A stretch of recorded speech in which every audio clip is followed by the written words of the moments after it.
Do you promise to tell the truth and nothing but the truth, so help you God? Do you promise to be my best friend?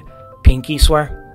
We live in a world where promises are made. We live in a world where promises are made to you and to me, and we make promises ourselves to other people. And yet we live in a fallen and broken world, a world where promises are broken to us and we break our promises to other people.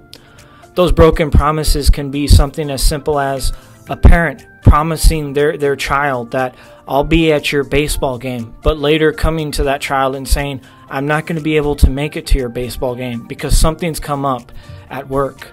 It can be more like a man coming home to his loving wife, the wife that he made a promise to in their wedding vows to love, cherish, and honor until death parts them, and he tells her there's someone else. We live in a world of broken promises. And where do we go to find someone who keeps their promises and acts according to their word? Well, we know there's only one person who keeps his promises, and that's God. We see that in the very first book of the Bible in Genesis chapter 3. After Adam and Eve have fallen into sin, God promises that he's going to send a Savior, someone who's going to redeem creation and restore it. And so that's what God does.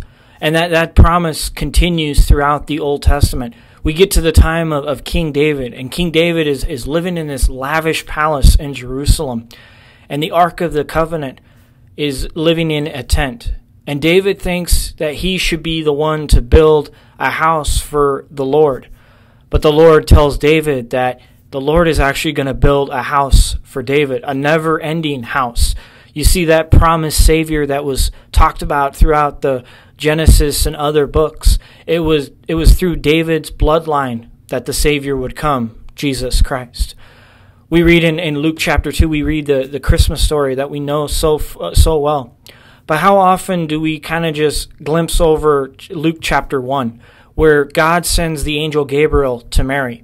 We have to understand that by God sending the angel Gabriel to Mary, that's him fulfilling his promise and acting according to his word.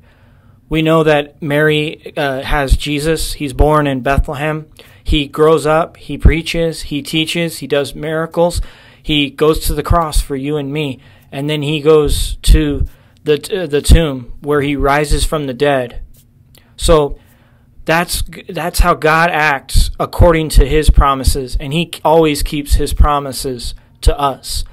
So what do we do in our lives? Because maybe we've been the victims of someone breaking a promise to us, someone we're close to. It's left us with these feelings of betrayal and sadness and gloom. What do we do with those feelings? Well, we remember the words that Jesus says when he tells us, all those who are labor and heavy laden, come to me and I will give you rest.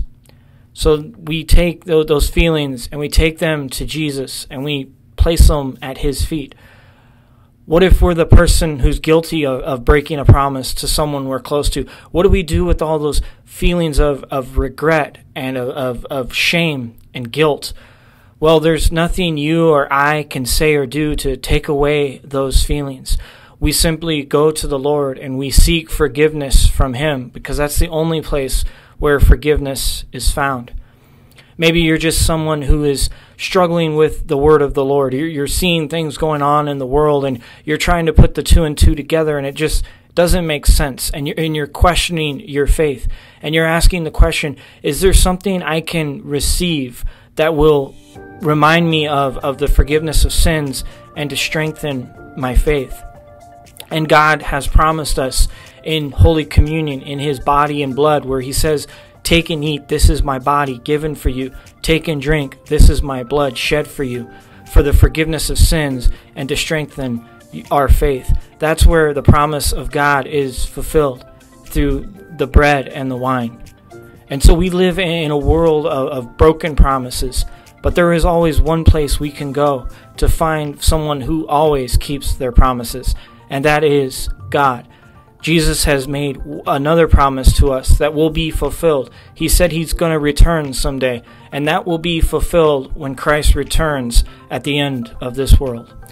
If you'd like to know more about the promise that God made to his people in the Old Testament that was fulfilled through the coming of Jesus Christ, please join us for worship. Or you can visit us on our website at www.stmats.net.